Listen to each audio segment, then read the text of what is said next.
Hello students, अनिमा classes में आपका स्वागत है। मैं आज आप लोगों को क्लास 6 सिविक्स पार्ट 4 लोकतांत्रिक सरकार के प्रमुख तत्व इस चैप्टर का प्रश्न उत्तर, fill in the blanks, match in the following सारा कुछ करवाऊंगी। ठीक है, अगर आपको इस चैप्टर का क्लास नोट्स या फिर लेक्चर वीडियो चाहिए तो आप मेरे अनिमा क्लासेस को ज्वाइन कर सकते हैं। ठीक है, तो चलिए वीडियो को स्टार्ट करती हूँ। पहला प्रश्न है, समानता का अर्थ है कि क सभी व्यक्तियों को बराबर पारिश्रमिक या वेतन बना दिया जाना चाहिए। ख है, परीक्षा में सभी छात्रों को हर विषय में बराबर अंक दिए जाने चाहिए। ग है, सभी नागरिक कानून की नजरों में बराबर है। घ, पुरुष और महिला के बीच भेदभाव किया जाना चाहिए। सही जवाब होगा क्या होगा? क। दूसरा प्रश्न है, धार्मिक स्वतंत्रता के अधिकार का अर्थ है कि क किसी एक धार्मिक समुदाय को अन्य समुदायों के सामाजिक या धार्मिक क्रियाकलापों पर नियंत्रण रखने की अनुमति दी जानी चाहिए। ख, सभी नागरिक अपने धर्म का पालन करने के लिए स्वतंत्र हैं। ग, लोगों को किसी एक विशेष धार्मिक संस्था को बढ़ावा देने के लिए कर अदा करने के लिए बाध्य किया जाना चाहिए। घ, प्रत्येक शिक्षक संस्था में छात्रों को धार्मिक शिक्षा दी जानी चाहिए। सही उत्तर होगा ख, सभी नागरिक अपने धर्म का पालन करने के लिए स्वतंत्र है। तीसरा प्रश्न है, न्याय का अर्थ है क, लोगों के साथ व्यवहार में निष्पक्षता। ख, सभी प्रकार के विवादों को निपटने के लिए हिंसात्मक उपायों का सहारा लेना।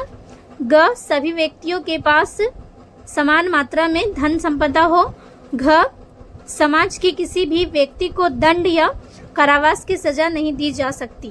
सही उत्तर होगा क, लोगों के साथ व्यवहार में निष्पक्षता। ठीक है, दूसरा में है, निम्नलिखित कथनों के आगे सही या गलत लिखिए।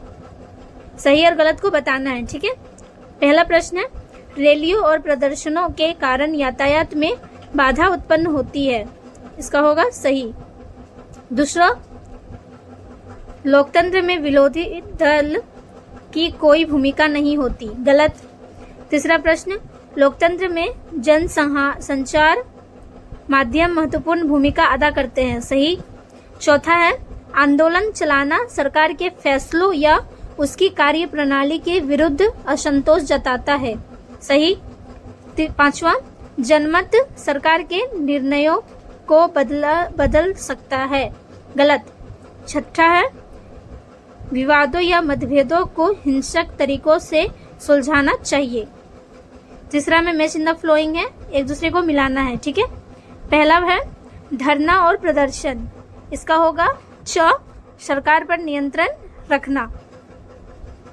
दूसरा है बाबा साहेब अम्बेडकर।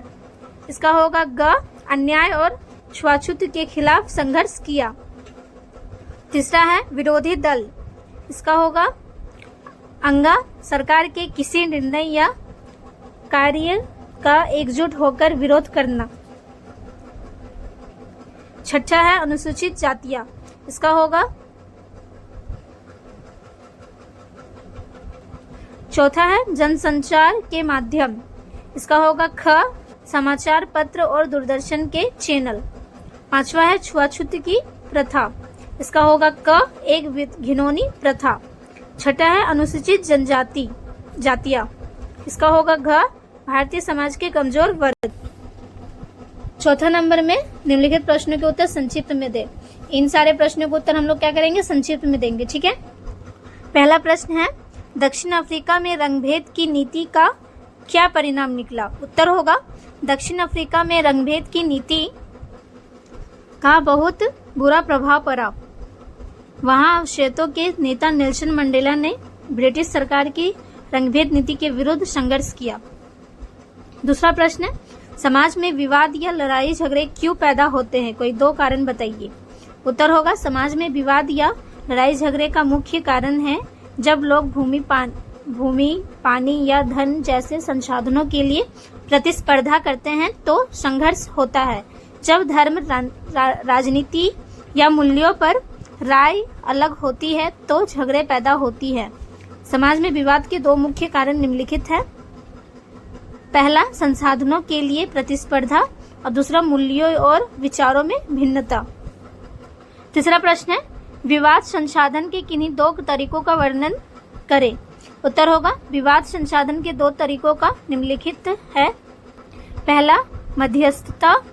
मध्यस्थता एक ऐसी प्रक्रिया है जिसमें दो या दो से अधिक विवादित पक्ष किसी तीसरे तटस्थ व्यक्ति की सहायता से आपस में बात करके अपने विवाद को हल निकालते हैं। यह एक स्वैच्छिक और गोपनीय प्रक्रिया है। इसमें समय और धन की बचत होती है और दोनों पक्षों के संबंध बने रहते हैं। यह पारिवारिक, व्यावसायिक और पड़ोस से जुड़े विवादों के लिए बहुत प्रभावी है। दूसरा है लोक अदालत। लोक अदालत में न्यायिक अधिकारियों के साथ साथ समाज के गणमान्य व्यक्ति या वकील बैठते हैं। यहाँ विवादित पक्षों को आमने सामने बिठाकर सुलह समझौते के आधार पर मामले को खत्म किया जाता है। ठीक है। चौथा प्रश्न है शिक्षा के अधिकार का वर्णन कीजिए। उत्तर होगा नागरिकों को दिए गए इस अधिकार के अनुसार राज्य 6 से 14 वर्ष तक की आयु के सभी बच्चों के लिए निःशुल्क और अनिवार्य शिक्षा की व्यवस्था करेगा। पांचवा का जितना भी प्रश्न है सारे प्रश्नों का उत्तर हम लोग थोड़ा डिटेल में देंगे। ठीक है। पहला प्रश्न है छुआछूत के कारण भारतीय समाज में कैसे घोर असमानताएं घर कर गई थी। उत्तर होगा छुआछूत के कारण भारतीय समाज में घोर असमानताएं घर कर गई थी। ऊंची जातियों के लोग निचली जाति के लोगों को छूने से भी परहेज करते थे। दूसरा प्रश्न है भारतीय समाज में आज भी किस प्रकार महिलाओं पर पूरा ध्यान नहीं दिया जा रहा है। उत्तर होगा भारतीय समाज में आज भी महिलाओं पर पूरा ध्यान नहीं दिया जा रहा है। भारत में बेटी के जन्म को आमतौर पर पसंद नहीं किया जाता। अधिकांश परिवारों में लड़कियों के पालन पोषण और उसके स्वास्थ्य की देखभाल पर दिया जाता है। तीसरा प्रश्न है भारत सरकार में अनुसूचित जातियों और जनजातियों के हितों को बढ़ावा देने के लिए क्या प्रमुख कदम उठाए हैं। उत्तर होगा भारत सरकार ने अनुसूचित जातियों, अनुसूचित जनजातियों, अल्पसंख्यकों और समाज के अन्य कमजोर वर्गों के हितों को बढ़ावा देने के लिए अनेक कदम उठाए हैं। जहां तक मान, मर्यादा और अधिकारों का संबंध है, सभी व्यक्ति जन्म से ही स्वतंत्र और समान हैं। भारतीय संविधान नागरिकों को अनेक अधिकार देता है, जैसे कि समानता का अधिकार, दूसरा धार्मिक स्वतंत्रता का अधिकार, तीसरा शिक्षा का अधिकार। ठीक है। चौथा प्रश्न है भारतीय संविधान द्वारा प्रदत्त समानता और धार्मिक स्वतंत्रता के अधिकार का क्या महत्व है।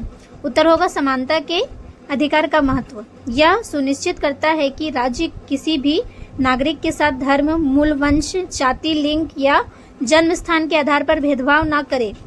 सभी नागरिकों को सरकारी नौकरियों और सार्वजनिक स्थानों तक समान पहुंच का अधिकार है। अस्पृश्यता का अंत करके सदियों से शोषित वर्गों को मुख्य धारा में लाया गया है, जो सामाजिक न्याय के लिए अत्यंत महत्वपूर्ण है। धार्मिक स्वतंत्रता के अधिकार।